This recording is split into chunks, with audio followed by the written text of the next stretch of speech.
Welcome to the last video where we're going to be going over how to stream our semantic segmentation models that we've been training. And this should be pretty much the default expected results that you should get if you were to just download everything within the repository and use the provided images and annotations that I've given you guys. All right. So this is kind of assuming that you got your environment set up properly. You've kind of accessed your webcam and verified that that's on device 0. So if you were to head over to utils.py and you see the video stream, if you are only using one webcam, this is probably 0. And right here you can set your frames per second. So I'm going to be using 10 frames per second. I was able to get like 25 frames per second using a GTX 1070, but because I'm going to be turning on the post CRF processing, that's really going to slow down how fast you can process images. So I just set it to 10 because if this is too high, you're going to get way too much lag in your camera and you're not going to be able to stream it fast enough. All right. So I guess, for those of you, if you go into docs and you go to shapes PNG, this is the image that we're going to be using to stream on. So you can either draw images like this on a piece of paper or you can print this out. And you should have, provided that all these models that I'm going to show you were trained for 500 epochs with augmentation on, except for, I'm going to show you guys one example where I turned augmentation off, and that one only had to train for like 200. Okay, it's a much faster process when you're not augmenting your images. And if you can see here, I've got lots of different models, and I'm going to be showing you guys what they'll look like here. Okay, so the only thing you should have to change is the mode. And this is a slight difference from what I showed in the previous. All I did was I take the mode and I put it onto the model name here. That's just because I trained binary and I trained multi here. So I'm going to keep track of them. Okay.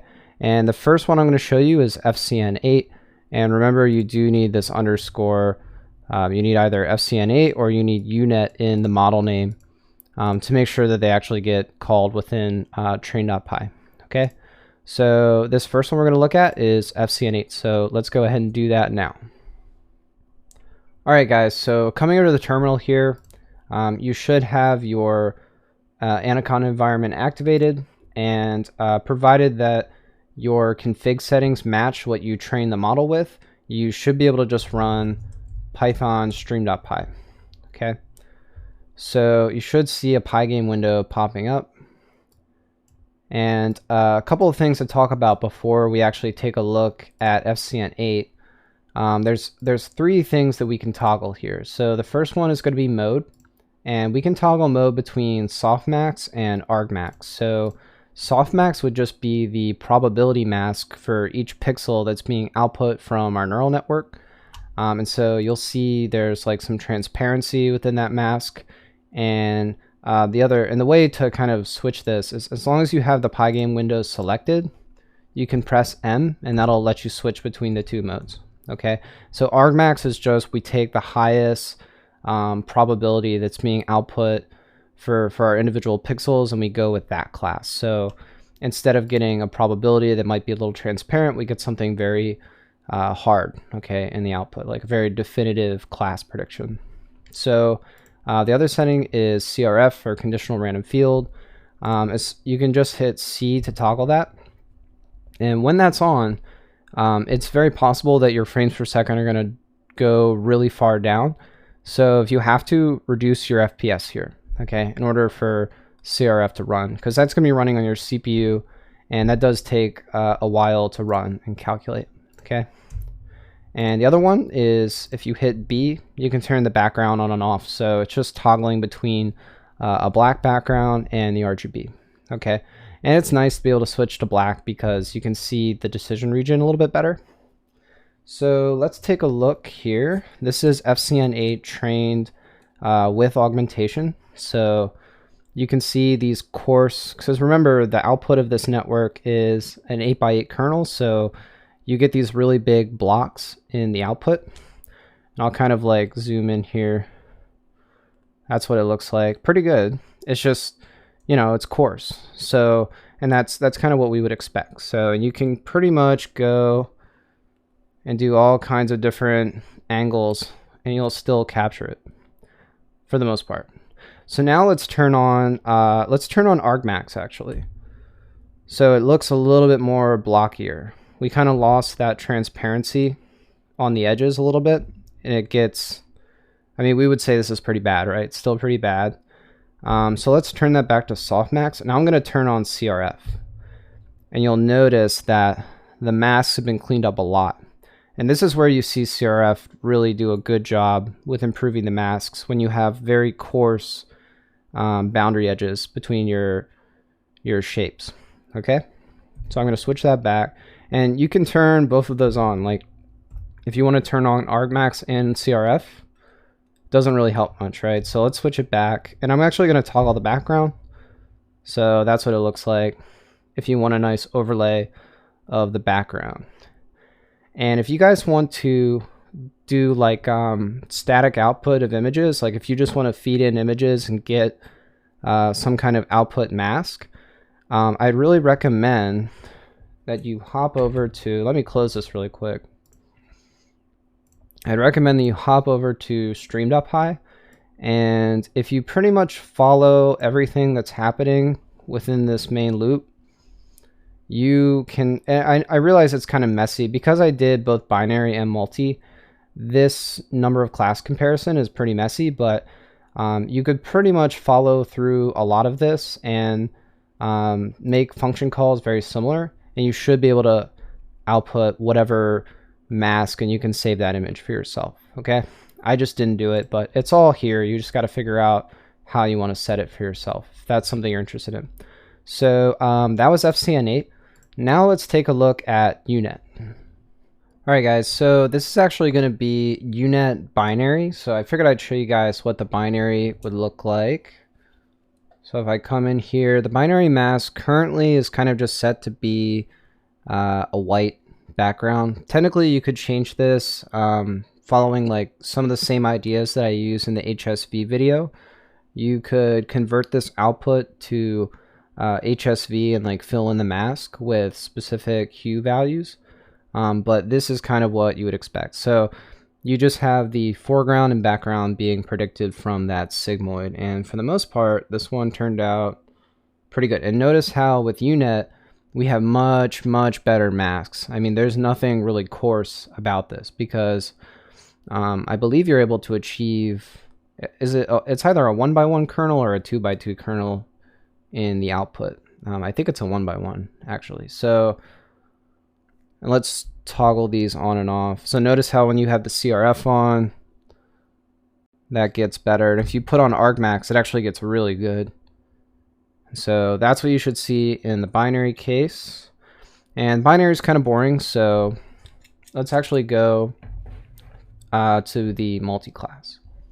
All right, guys, so this is UNet, the multi-class UNet model, and there is no augmentation being done here. So the result that we should be seeing is something that is very fragile and can be broken easily. So we're really only working with those 200 images that I collected in the first place. All right, and I'll show you, I did this for comparison purposes. You guys can see why we tend to augment images.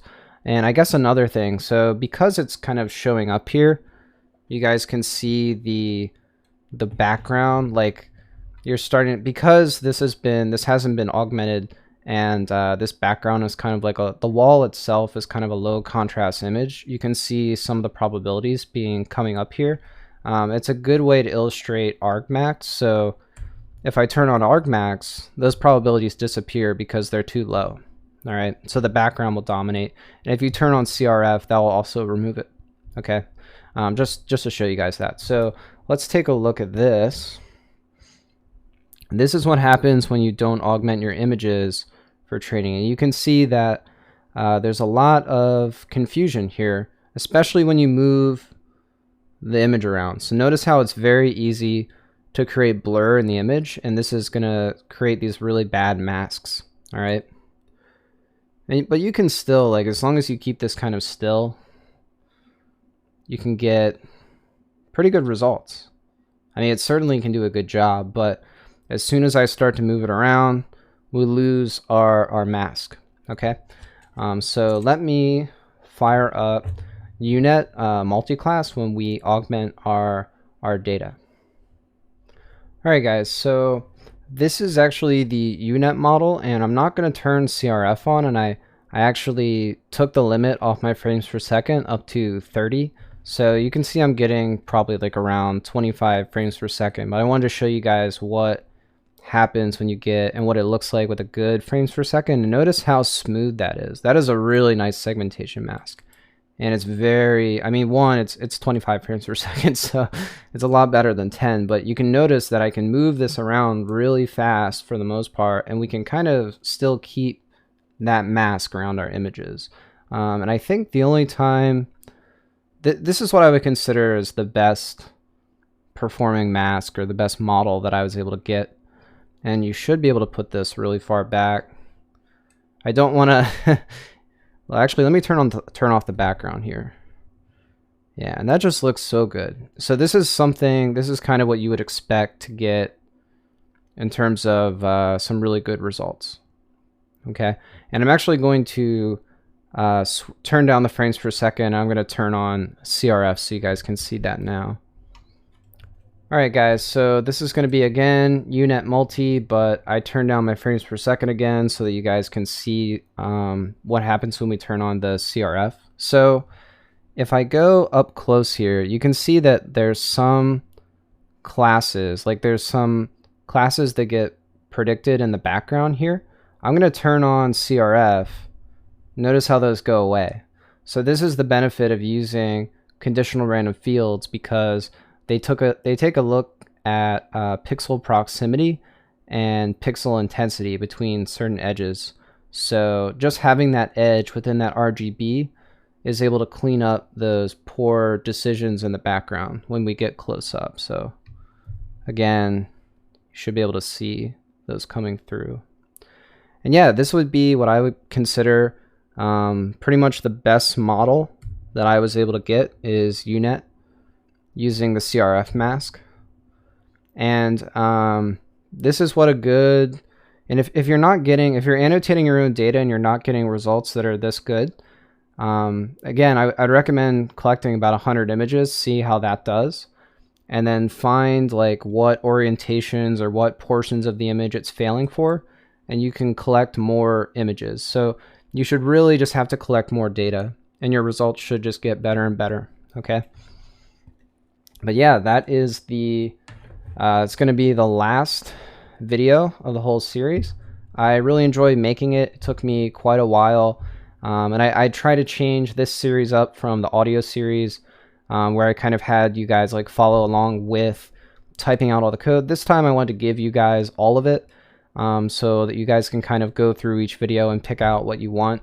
And if this was kind of new to you and you learned a lot of stuff, then hopefully it helped you a lot, because that was kind of the point of these videos, was to help people who are potentially new, or some of the people who are a little more intermediate. You can skip a lot of that stuff and just look at the code for yourself. So yeah, guys, thanks for watching the series, and I have no idea what the next series is going to be, but I'll try to get it out in a decent, more reasonable amount of time, so I don't have these huge gaps between a lot of the stuff that I'm putting stuff on YouTube. So thanks for watching, guys.